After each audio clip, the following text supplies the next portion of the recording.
Bon, je vous donne mon avis sur mon voyage au Maroc. Je pense que vous avez pu voir que j'ai vraiment adoré ce voyage. Comme je disais à ma copine, peu importe le voyage, en fait, tu apprends toujours plein de choses, tu fais toujours plein de choses. Coucou, tu vois, mais oui, Gris va bien. Et dans tous les voyages que j'ai fait dans ma vie, en fait, à chaque fois, j'ai aucun regret. Je me dis toujours, putain, c'était dingue, c'était dingue. Et je profite à fond. Et là, j'ai l'impression, c'est ce que me disait ma copine, on a l'impression d'être parti 3 mois tellement qu'on a fait de trucs. Et je dis, ah, mais moi, ça, c'est mes voyages. Je fais tellement de choses que j'ai toujours l'impression que je suis partie 6 mois. Franchement, j'ai adoré le Maroc. Je m'attendais, en fait, je savais pas trop à quoi m'attendre. On entend beaucoup parler de Marrakech et tout, les souks, les trucs. Mais la beauté de ce pays, oh là là.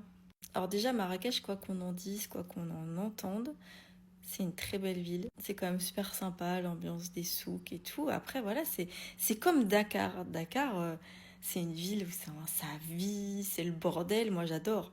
Bah, Marrakech, c'est ça. Ça vit de dingue. Le soir, mais tu sors, mais c'est bondé, ça vit, quoi. Ça vit. Et je me disais, oh là là, mais les pauvres, quand ils arrivent en France, ça doit leur faire vraiment très bizarre. Puis il y a beaucoup d'entraide entre eux. Enfin, je trouve que c'est vraiment top. Ils ont des talents de dingue. Mais, mais sur la ferronnerie, la céramique, bah tout. En fait, tous les métiers artisanaux, t'es là, mais sans déconner. Vous voyez les imitations des sandales Hermès ou des sacs Dreyfus ou des sacs Isabelle Marant. J'ai vu des dupes, vous savez, des sacoches Isabelle Marant que j'ai achetées, que j'ai payé une blinde. J'étais là, c'est une blague. C'est les mêmes. Ils sont trop forts. Et du coup, moi, par exemple, les sandales, vous voyez, je voyais ça partout dans les souks. Enfin, il y a plein de choses que tu vois partout dans les souks. Tu te dis pas que ça peut être artisanal comme ça. Et après, je suis passée dans un autre quartier où là, t'as carrément les tanneurs et tout qui sont en train de découper les peaux de bêtes pour faire les sacs et les sandales. Et je les voyais faire les sandales. Je dis, mais non, mais en fait, c'est tout eux qui font à la main, là, toutes les sandales Hermès qu'on voit dans les souks. Non, mais c'est peut-être, je suis peut-être naïve, mais vous voyez, j'avais du mal à réaliser et me dire, ouais, mais ils sont méga, mais doués, ils ont de l'or dans les mains. Les céramiques, j'avais envie de tout ramener.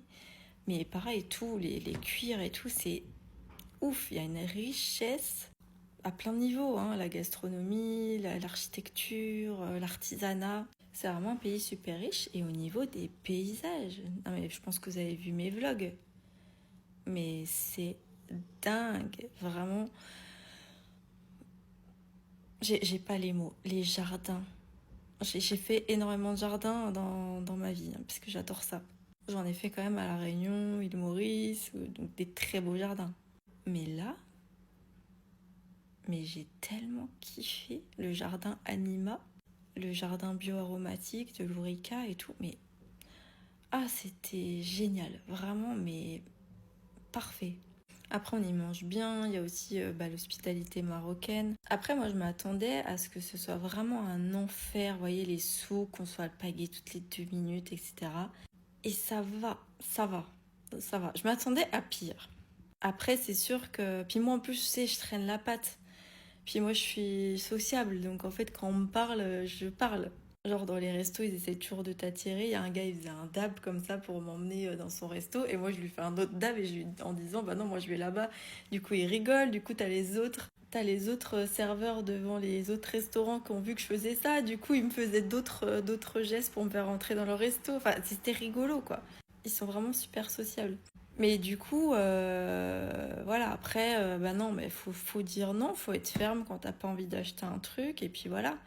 Après, sur les prix dans les souks, franchement, c'est compliqué de savoir combien vaut vraiment un prix, et je me dis, ils bossent vraiment très dur, donc pour moi, je négocie pas, quoi. On me dit un prix, j'achète. Si moi ça me convient pas, si c'est trop cher, j'achète pas. Mais en général, ça reste tellement moins cher qu'en France que bah, quand tu veux vraiment un truc, tu l'achètes. Ça, pour moi, il n'y a pas à négocier. Enfin, les mecs, vous voyez comment ils bossent.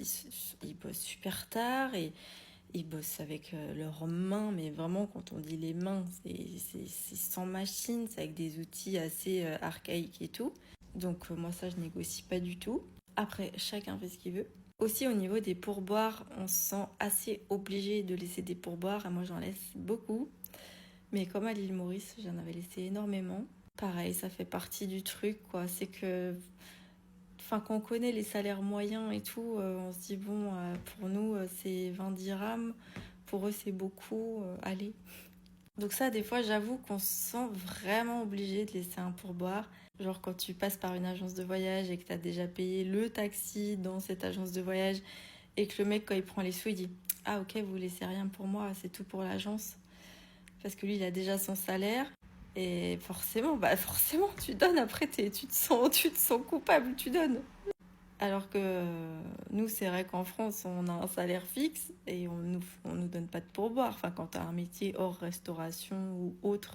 Mais c'est vrai que bon, c'est des salaires bas et tout. Bon, bref, voilà. Ça, c'est vrai que alors moi, je culpabilise très très vite sur ce genre de choses. Mais c'est vrai qu'en fait, quand tu restes même une semaine, tu fais tellement de choses que si tu laisses des pourboires à vraiment tout le monde, ça revient très très cher. Et ça, des fois, ils ont aussi, je pense, du mal à le comprendre. Enfin, ils le savent, mais je veux dire, des fois, on voit qu'ils sont un peu vexés, mais bon, tu dis, oui, bah, je peux pas laisser à tout le monde, désolé, c'est comme les chats, je voudrais les ramener dans ma valise, je peux pas.